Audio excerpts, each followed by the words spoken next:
আসসালামু আলাইকুম রহমতুল্লাহ।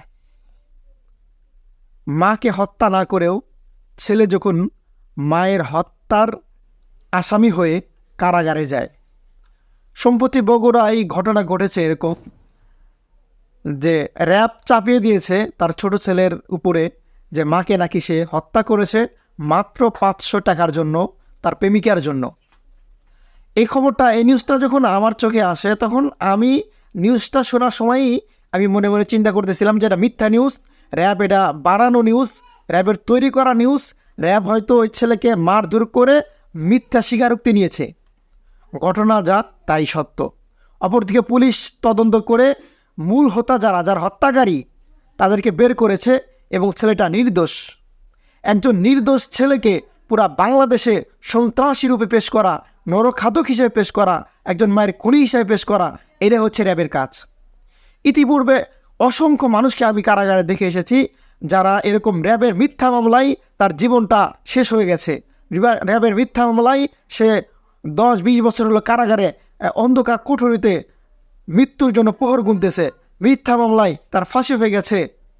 এরকম অসংখ্য র্যাবের মামলা, যেগুলো মামলার কোনো ভিত্তি নাই, বরং র্যাব একজন সাধারণ মানুষকে উঠে নিয়ে অত্যাচার করে মাসকে মাস মারধর করে তারপরে জজের সামনে অংশিষ্টিপর নেওয়ায় যে এটা নিলে তো তোমার কোনো সমস্যা নাই, ভুলভাল বুঝায়া দেখা যায় যে মার খাওয়ার থেকে অংশিষ্টিপর দেই, কারাগারে যায়, তারপরে জামিনে বের হয়ে যাবনি।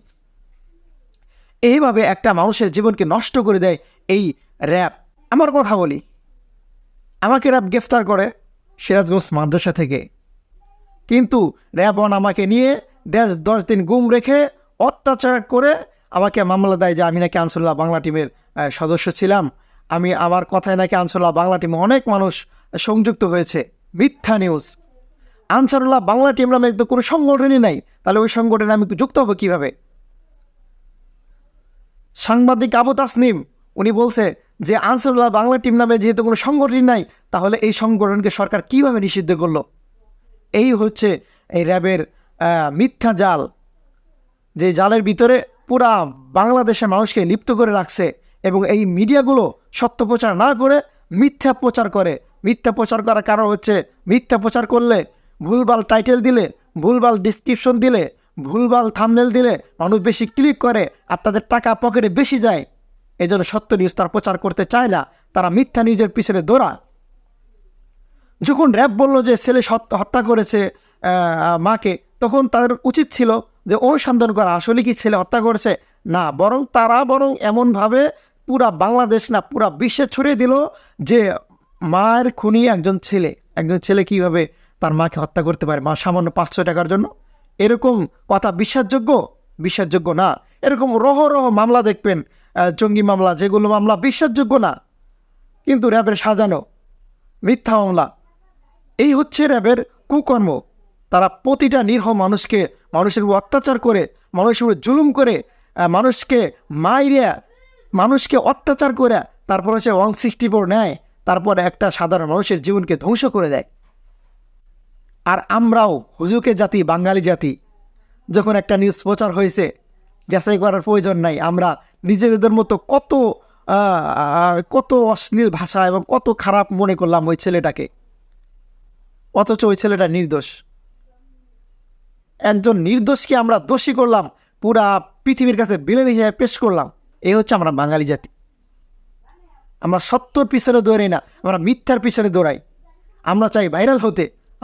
এত সুন্দর ছেলেটার জীবন যেই বাহিনী নষ্ট করে দিল, যেই বাহিনী পুরা বিশ্বের কাছে তাকে সন্ত্রাসী হিসেবে পেশ করলো, একজন নরঘাতক হিসেবে পেশ করলো, তাদের কি কোনো শাস্তি হবে? তাদের জন্য কি কোনো আইন আছে? নাই তো।